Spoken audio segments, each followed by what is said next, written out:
これは今も中身の一部が伏せられたまま公開されている核の指令書だ。問いはたった一つ。大統領が殺され、あるいは連絡が取れなくなった時、誰が核兵器を撃つのか。その答えをアメリカ政府はずっと前に決めていた。撃つ権限を持っていたのは大統領だけではない。一部の軍の司令官にもあらかじめその権限は委ねられていた。この仕組みは先行委任プリデリゲーションと呼ばれる。核戦争が数十分で決着しかねない時代に指揮系統が途切れることを防ぐための備えだった。ここからはこの権限が1950年代にどのような形で文書化され、どこまで広がり、そして指令の内容がどう見直されていったのかをアメリカ政府自身の機密解除文書だけで辿っていく。1957年、アイゼンハワー大統領は核兵器使用の受験に署名した。この文書にはその条件が記されている。あらかじめ権限を委ねられた作戦指揮官は、自らの判断で、時間と状況が大統領の決定を許さないとき、核兵器を使用してよいと。この受験自身、その前年1956年に承認された防空用の受験が、引き続き有効であることも記している。大統領が撃てない時の権限をあらかじめ司令官へ渡す。その枠組みは、この時期にはすでに形をとっていた。1959年、その考え方は、23ページに及ぶ一冊の指令書にまとめられる。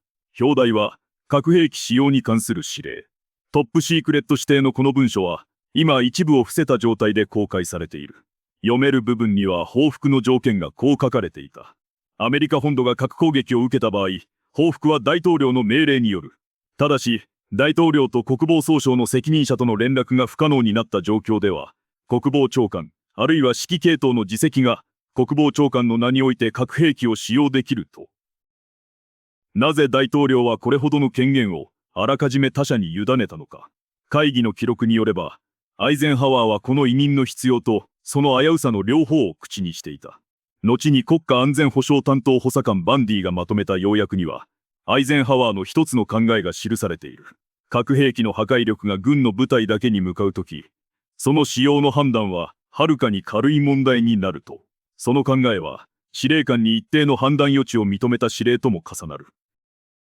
1962年今度は、兵器そのものにも別種の統制が加えられる。ジョン・ F ・ケネディが署名した国家安全保障行動覚書第160号。NATO 司令部に配備済み、及び配備予定のすべての核兵器に、パーミッシブリンクと呼ばれる物理的なロックを備える方針を、この覚書で決めた。大統領科学顧問ワイズナーのメモはその狙いを複数挙げている。その一つが、原文が精神を病んだ一個人と記す人物の行動から兵器を守ることだった。先行委任と並行して兵器そのものへの統制も進められていった。権限の中身は時代とともに書き換えられていく。1964年、国防長官マクナマラと大統領ジョンソンの間で指令の見直しが進んだ。その年にバンディがまとめた要約は、この時点の報復方針をこう記している。アメリカ本土への核攻撃に対して認められた報復は、ソ連への戦略攻撃であると。この要約が報復の相手として名指しするのは、ソ連ただ一国である。そして、1968年の秋、この仕組みは大きく見直される。残された会議の記録によれば、この時点ですでに大統領が殺害されるか、所在がわからなくなった場合に核兵器の使用を認める指令が出されていた。この一連の指令には、ファーザランスという作戦名がついていた。そしてこの見直しで、3つの大きな変更が加えられる。1968年10月の会議の記録によれば、それまでの指令は、アメリカが攻撃された場合、ソ連と中国の両方への全面的な核報復を命じるものだった。一つ目の変更は、この報復を必ずしも両方ではなく、どちらか一方へ向けられるようにすること。ごく小規模なあるいは偶発的な攻撃にも、より限定的に応じられるようにするためだ。二つ目は、通常兵器による攻撃には、核ではなく、通常兵器で応じること。三つ目は、それまで一つだった指令書を二つに分けること。安全保障担当補佐官ロストーは、この改定を不可欠だとしながらも、それまでの仕組みは危険だったと評したと記録は伝えている。ではその権限は、具体的に誰の手にあったのか。1968年の秋、統合参謀本部が各司令官へ送った通達の一式が、今読める。宛先は司令官の職名で並んでいる。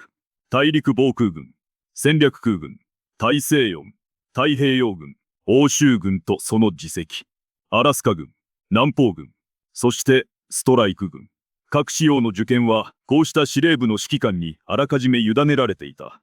ただし通達によれば、実際にそれを行使する指揮官は司令官本人とは限らず、その次席など下位のこともある。しかもその事実を知る者はごく数名に限られると通達は厳しく釘を刺している。最後に2つの指令書を並べてみる。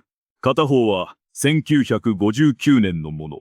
核をいつ誰が撃てるのかその骨格の多くが今は読める形で公開されている。もう片方はその5年後、1964年に改訂された同じ種類の指令書だ。先ほど見たバンディの要約とは違い、こちらは指令の本体そのものである。見出しからは冒頭が一般的な権限を、続く項が核兵器の使用が認められる状況を扱うことはわかる。しかし公開されたこの版では、その本文が黒い枠で囲まれた空白として抜かれている。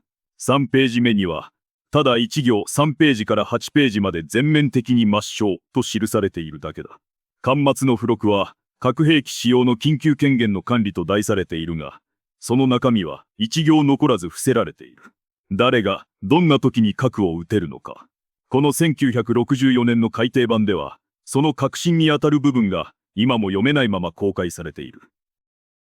問いは動画の最初と同じだ。大統領が撃てない時、誰が核を撃つのか。その答えをアメリカ政府はずっと前に決めていた。そして、その答えを記した指令書の一部は、今も伏せられたまま公開されている。1968年の改訂は、常に全面報復を命じる代わりに、より限定的な対応も選べるようにするものだった。そもそも旧来の指令がソ連と中国の両方を報復の相手としていたのが、いつどの改訂からなのかも今回の文書は語っていない。では、司令官にあらかじめ権限を委ねる仕組みそのものは、その後も続いたのか、それとも終了したのか。それは、今回確認した文書だけではわからない。この動画で見たのは、民間の研究機関である国立安全保障公文書館や各大統領図書館が公開したアメリカ政府の機密解除文書、そのスキャンだけである。本チャンネルは世界各国の政府が公開した機密解除ファイルを公式の記述に忠実に紹介していく。これからも世界各地各年代の事案を一件ずつ辿っていく。